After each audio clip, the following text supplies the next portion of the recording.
Pair of linear equation in two variable, दो चर वाले समीकरण का रेखीय समीकरण का युग्म। देखो, सबसे पहली बात, इक्वेशन कैसा है? लीनियर है। हिंदी बोलते हैं हम रैखिक। लीनियर का मतलब होता है कि जिनका पावर कितना हो, एक पावर वाले समीकरण होंगे, इक्वेशन होंगे। ठीक है। लीनियर का मतलब क्या होता है? Power one. पावर को हिंदी में बोलते हैं घात। अगर हिंदी में है तो आप घात समझना, एक पावर एक है। लेकिन कितने वेरिएबल इसमें? दो वेरिएबल। हमेशा ABCD वाले दो लिखे होंगे, x लिखा होगा या y लिखा होगा। पावर कितना होगा दोनों का? वन। लेकिन वन पावर हम जनरली नहीं दिखाते हैं कभी भी, तो हम यहाँ पे वन क्या करेंगे? हटा देंगे। यहाँ पे प्लस भी हो सकता है, माइनस भी हो सकता है, कुछ भी हो सकता है। अब बात किया इक्वेशन का ना, यानी हिंदी बोलता है समीकरण। इक्वेशन का मतलब इसमें इक्वल टू होना ही चाहिए। ठीक है। इक्वल टू कुछ भी हो सकता है, नंबर भी, कुछ ना कुछ नंबर ही होगा हमेशा। ठीक है। तो ऐसे क्वेश्चन इसमें होंगे, लेकिन इसमें क्या दिया है? पेयर दिया है, यानी हमेशा से दो होंगे। एक तो लिख दिया हमने, एक और हो सकता है ऐसा 3x - 2y बराबर 10, कुछ भी हो सकता है। पहचान क्या है? ABCD वाले, यानी वेरिएबल कितने होंगे हमारे पास? दो होंगे। यहाँ पे पहला वेरिएबल x है, दूसरा क्या है? y है। पावर दोनों कितना होना चाहिए? One one. वन से ज़्यादा कभी नहीं होना चाहिए। और ऐसे कितने नंबर चाहिए? दो नंबर, फर्स्ट और सेकंड। ये फर्स्ट इक्वेशन हो गया हमारा और ये सेकंड इक्वेशन हो गया। इसलिए से कहते हैं हिंदी में युग्म कहते हैं, इंग्लिश में पेयर कहते हैं। तो जरूरी है इस सवाल में जितने भी पढ़ेंगे हम कि क्या होगा? ऐसा इक्वेशन होगा जिसमें दो वेरिएबल होंगे, दोनों का पावर वन वन होगा, और ऐसे दो पेयर होंगे, तो हम समझेंगे कि चैप्टर ये 3 के क्वेश्चन है। ठीक है। इसके बनाने के 3 मेथड है। पहला है ग्राफिकल मेथड, सब्स्टिट्यूशन मेथड यानी प्रतिस्थापन विधि। तीसरा है एलिमिनेशन या विलोपन विधि, क्रॉस मल्टीप्लिकेशन या बीजगणित विधि। ठीक है। तो ये 4 तरीके से हम सवाल को सॉल्व कर सकते हैं। इसी सवाल को 4 तरह से हम सॉल्व कर सकते हैं। ठीक है। चलो हम करके देखते हैं कैसे कैसे होगा ये। सुनो, ध्यान दो। क्वेश्चन 1 में देखो फिर से क्या दिया है? x + y = 5 है, 2x - 3y = 4 दिया हुआ है। हमें सॉल्व करना है कि x और y की वैल्यू क्या होगी, जो दोनों इक्वेशन को सॉल्व कर दे, सही सही आंसर आ जाए। ठीक है। सॉल्व करने से पहले हम चेक करेंगे कि इसके आंसर निकल सकता है तो कितना निकलेगा, नहीं निकलेगा, या फिर कैसे होगा। हम सब पहले चेक करेंगे। हम क्या करते हैं, पहले इसको ऐसे लिखते हैं हम। पहला जो इक्वेशन है उसको बोलते हैं ax1 + b1y + c1 = 0। फिर लिखते हैं हम a2x + b2y + c2 = 0। आप चाहो तो c2 को बाहर रखो, जैसे बाहर है ना, तो उससे कोई फर्क नहीं पड़ता है, अंदर भी लो कोई फर्क नहीं पड़ता, सेम बनेगा। यानी x के आगे जो लिखा है उसे क्या कहेंगे हम? a1 कहेंगे। y के आगे जो लिखा है उसे बोलेंगे y1। जिसमें ABCD कुछ नहीं लगा है, जो कांस्टेंट उसे बोलेंगे हम c1। नमस्ते। तो इक्वेशन 1 है ना, तो सब में हम क्या लिखेंगे? 1 1 लिखेंगे। इक्वेशन 2 है तो सब में क्या लिखेंगे? 2 2 लिखेंगे। ठीक है। अब इसकी बात करें हम, a1 कितना है हमारा इस वाले में? x है, कोई नंबर लिखा हुआ है, क्या लिखा हुआ है यहाँ पे? क्या मानेंगे? 1। b1 कितना है इसमें? कोई नंबर लिखा हुआ है, क्या मानेंगे? 1। c1 कितना है इसमें? 5। a2 कितना है? a2 कहेंगे 2। B2 कितना लिखा हुआ है, -3, ठीक है। हम सब लिखते हैं, यहाँ पे प्लस तो नहीं लिखते ना, कि इसलिए छोड़ दिए हैं -2 और C2 कितना है 4। ये हमें लिखना बहुत ज़रूरी है, इसी से पता लगेगा कि हमारा आंसर निकलेगा या नहीं निकलेगा। पहला काम करते हैं हम कि A1/A2 निकालते हैं और B1/B2 निकालते हैं, देखते हैं दोनों बराबर है या नहीं है। पहला कंडीशन यही, अगर ये दोनों बराबर नहीं होता है तो कहते हैं कि क्या होगा, इसके दो आंसर होगा और दोनों क्या होगा, डिफरेंट होगा, ठीक है। अपॉन A2 कितना है 2, और यहाँ लिखेंगे 1 और -3, ठीक है। A1 कितना हमारा है 1 है, A2 कितना है 2 है, B1 कितना है 1 है, B2 कितना है -3। तो A1/A2 यानी 1/2, B1/B2 1/3। क्या दोनों आपस में बराबर हैं, नहीं है, तो कहेंगे बराबर नहीं है, तो हमारा आंसर निकलेगा दोनों का, ठीक है। और जब ग्राफ बनाएंगे दोनों का तो आपस में कहीं ना कहीं दूसरे को इंटरसेक्ट करेंगे, कहीं ना कहीं दूसरे को काट देंगे, ठीक है। तो जब भी सवाल बनाएंगे पहले हमें चेक करेंगे कि आपस में कटते हैं कि नहीं कटते हैं। जिन दो का आंसर निकल जाता है इनको कहते हैं हम कंसिस्टेंट, इसका आंसर निकलेगा। जिसका आंसर नहीं निकलता है उसे बोलते हैं इनकंसिस्टेंट, इसका आंसर नहीं निकल सकता। तो अगर पहला कंडीशन आया कि A1/A2 and B1/B2 are not equal, अगर इक्वल्स नहीं है तो आपस में क्या करेंगे, इंटरसेक्टिंग लाइन एक दूसरे को कहीं ना कहीं काटेंगे, ग्राफ ऐसे बनेगा। और ऐसा है तो इनके एक आंसर निकलता है, एग्जैक्टली वन सॉल्यूशन, यानी x की भी एक वैल्यू निकलेगी और y की भी एक वैल्यू निकलेगी। अगर ऐसा है कि तीनों बराबर है कि A1/A2, B1/B2 एंड C1/C2 तीनों अगर बराबर हैं तो इनको कहते हैं कोइंसिडेंट लाइन। मतलब ये जो ग्राफ बनेगा वो एक ही के ऊपर दूसरा बनेगा। एक लाइन अगर ऐसे है ना तो दूसरा भी लाइन ग्राफ एकदम इसके ऊपर ही बनेगा, कोइंसिडेंट करेगा, दूसरे को ढक लेगा। इस कंडीशन में कहते हैं कि इन्फिनिटी मैनी सोल्यूशन, बहुत सारे आंसर निकलेंगे, अनंत सोल्यूशन निकाल सकते हो। अब पहला दोनों बराबर है, तीसरा बराबर नहीं है, तो कहते हैं पैरेलल लाइंस है और इसमें कोई भी आंसर हमारा नहीं निकलता है। तो इसको नोट कर लो, फिर मैं आपको बताता हूँ आगे। Let Aftab present age be x year. हमने मान लिया कि अभी जो आफ्ताब का एज है वो कितना है, x साल है। माना कि आफ्ताब का एज x साल है अभी का, ठीक है। And his daughter age by year, और मान लिया कि उसकी बेटी का एज कितना है, अभी 22 साल है। अभी का एज उसका कितना मान लिया, x साल है, और उसकी बेटी का एज कितना है 22 साल है। अब अकॉर्डिंग टू क्वेश्चन कह रहा है कि आज से 7 साल पहले, तो लिखेंगे 7 ईयर एगो, 7 साल पहले। 7 साल पहले आफ्ताब का एज कितना हो जाएगा, x-7 हो जाएगा। उसकी बेटी का कितना हो जाएगा, 7 नहीं अभी बेटी का y है ना, y-7। 7 साल पहले दोनों का 7 साल कम करेंगे। अब लिखेंगे कि आफ्ताब कहता है कि 7 साल पहले जो मेरी एज है, आफ्ताब की एज है, उसकी बेटी की एज है कितना टाइम है, 7 टाइम है। तो लिखेंगे x-7 equal to 7 multiply y 7y और 7 मल्टीप्लाई -7 -49। इस सबको हम एक तरफ ला लेंगे,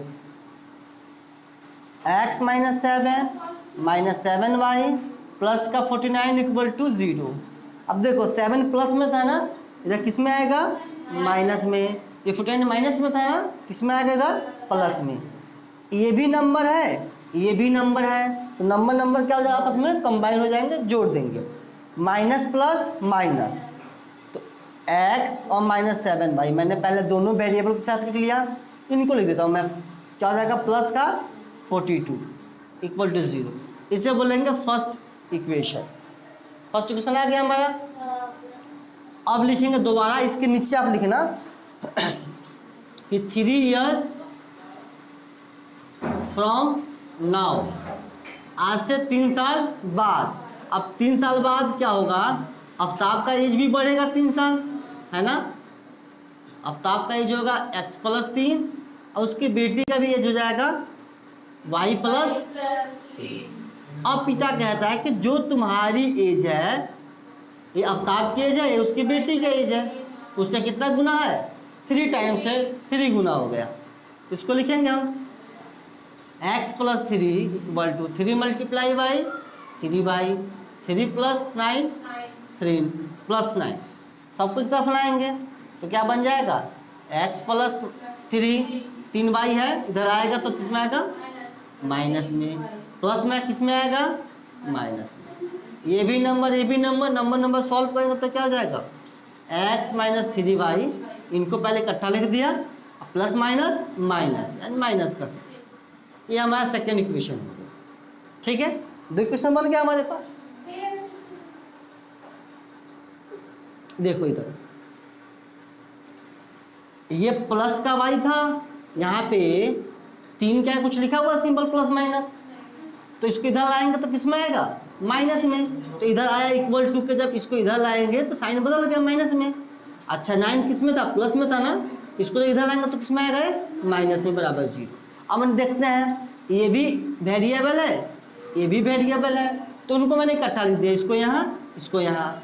ये हमारा क्या था, नंबर था, ये भी नंबर था, तो नंबर आपस में कंबाइन हो जाएगा, है ना, प्लस माइनस माइनस। तो 9 से 3 जाएगा तो क्या बचेगा, 6। अब दोनों में कौन बड़ा है, 3 या 9, 9 का क्या लिखा है, यहाँ क्या लगा देंगे, माइनस, बस हो गया, समझ में आ गया बात। तो ये हमारा इक्वेशन दूसरा बन गया, पहला इक्वेशन और दूसरा इक्वेशन। तो ये हमने इसको क्या किया, अलजेब्रा के रूप में रिप्रेजेंट कर दिया, ठीक है, बीजगणित के रूप में दिखा दिया। अब इसको बनाएंगे हम ग्राफ, थोड़ा कि ग्राफ से कैसे रिप्रेजेंट करेंगे, इसको रिप्रेजेंट करना, सॉल्व नहीं करना, ठीक है। इसको मैं नोट करोगे, मिटा दूँ, चलो करो जल्दी, फिर दिखाएंगे ग्राफ पे रिप्रेजेंट करेंगे, कैसे करेंगे ध्यान दो। लिखेंगे पहले फ्रॉम इक्वेशन 1, फ्रॉम इक्वेशन 1, समीकरण 1 से x - 7y = -42 है, यहाँ पे एक हम बॉक्स बना लेंगे, ठीक है। यहाँ लिख देंगे x, यहाँ लिख देंगे y। अपने मन से x का कुछ भी रख लो, मैं रखता हूँ 0, तो क्या आएगा, 0 - 7y = -42, ये 0 है ना, -7y = 42, माइनस से माइनस गया 7 6 जा, y कितना आया हमारा 6, तो यार रख देंगे y का मान आया 6। अब अपने मन से कुछ भी रख लो y की जगह। अब x की जगह मैं रखता हूँ अपने मन से 7 रखता हूँ, तो क्या आएगा, देखो x - 7y = माइनस का 42 है ना, x की जगह मैंने क्या किया, अपने मन से 7 रख लिया, y बराबर -42, 7 उधर जाएगा, किस में जाएगा,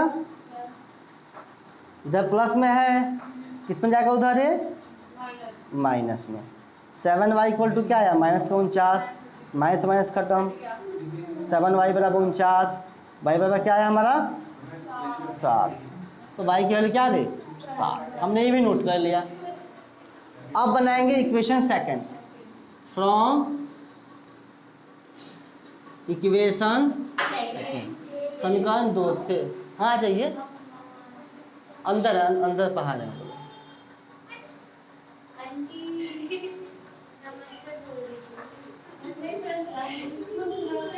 x - 3y = 6, इधर ध्यान दो, फिर से हम बॉक्स बनाएंगे ऐसे ही, है ना।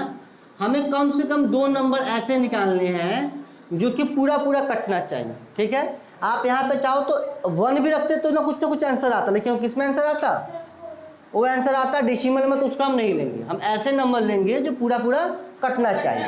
अब मैंने चलिए अपने मन से 0, तो क्या हो जाएगा, 0 - 3y = 6, यानी -3y = 6, y बराबर क्या जाएगा, माइनस का 2, मल्टीप्लाई में उधर जाएगा तो डिवाइड कर देगा, आया आंसर माइनस का 2।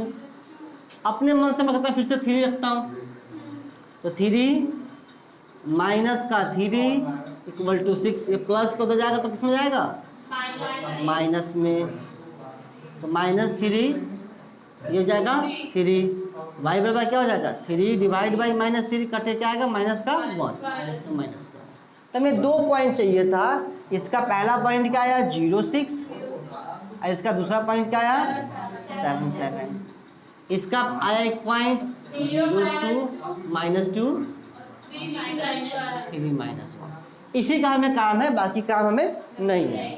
इसको क्या कहेंगे हम, 0 है, x है, y है, ये x -x कहते हैं, इसे कहते हैं हम माइनस। ठीक है, ये जो नंबर हमारे पास है ये हमारा हो गया, मान लो पहला 1 2 3 4 5 6 7, इधर भी नंबर हम लिख लेंगे ऐसे हम स्केल से अपना 1 सेंटीमीटर लेकर, 1 2 3 4 5 6 और एक 7, इधर भी कर लेते हैं ऐसे ही हम -1 -1 -2 -4 -5 और इधर भी कर लेंगे -1 -2 -1 -2 -3 -4 -5 -6। अब यहाँ लिख लेंगे हम, पहला जो हमारा नंबर था ये 1 है, ये 2 है, 3 4 5 6 7, 1 2 3 4 5 6 7, -1 -2 -3 -4 -1 -2 -3 बहुत बढ़िया, समझ में इतना आ गया। अब पहला पॉइंट प्लॉट करेंगे, पहला कितना 0,6 है ना, तो हमेशा जब 0 तो उसे हम रिप्रेजेंट नहीं करते हैं, सिर्फ नंबर करते हैं। और ये पहला नंबर क्या होता है हमारा x, दूसरा क्या होता है y, तो x में 0 छोड़ दिया, y में कितना है 6, y में 6, कहाँ है y में 6, ऊपर ये रहा, इसको कहेंगे हम 0 और 6। बहुत बढ़िया, हमने पहला प्लॉट कर दिया। फिर 7 7 है ना, 7 7 कहाँ जाएंगे, x में 7 है, ऐसे हम लाइन खींचेंगे और ऐसे डैश लाइन ऐसे करके खींच देंगे, ऐसे 7 में सीधा सीधा ऐसे थोड़ा सा ऐसे डैश लाइन खींचेंगे, और फिर यहाँ पे भी रख के स्केल सीधा 7 वाला सीधा कर लेंगे, ऐसे हो गया ना। ये जहाँ कटेगा इसे क्या कहेंगे, इसको हम ऐसे रखेंगे स्केल को, थोड़ा ज्यादा नीचे। हाँ पता नहीं चला ना, ऊपर है ऐसे, ऐसे आपको बस एक लाइन खींच देना है सीधा, बस खींच दिया मैंने। पहला इसका था ना, उसका नाम दे देंगे हम x - 7y = -42, इससे बराबर लगे हमारा। अब इसकी बात करते हैं, 0 - 2 है ना, x 0 है, y कितना है -2, ये होगा हमारा 0 - 2, 3 - 1, 3 है x का, और y क्या कितना -1, तो यहाँ रखेंगे 3 वाले पे और लाइन ऐसे हम खींचेंगे सीधा, 3 पे रख के -1 पे ऐसे रखेंगे और लाइन सीधा खींच देंगे ऐसे हम, यहाँ बनेगा हम 3 - 1, इसको हमेशा डैश लाइन से यूज करेंगे, आगे सब मिटा देंगे। अब ये पॉइंट एक है, ये पॉइंट ये है ना, इन दोनों का ऐसे रखेंगे इसके, और इन दोनों को हम अच्छे से मिला देंगे। कहीं पे जाके मिल जाएगा। हाँ, अबे जहाँ मिलेगा वहीं जाके हमारा आंसर होगा, हालांकि मिलेगा कहीं ना कहीं जाकर मिलेगा, लेकिन यहाँ पे नहीं मिलेगा कोई बात नहीं, हमने इसे ग्राफ पे रिप्रेजेंट कर दिया। ठीक है, ऐसे ही हमें 3.1 का सारे क्वेश्चन ऐसे ही रिप्रेजेंट करके लाने हैं।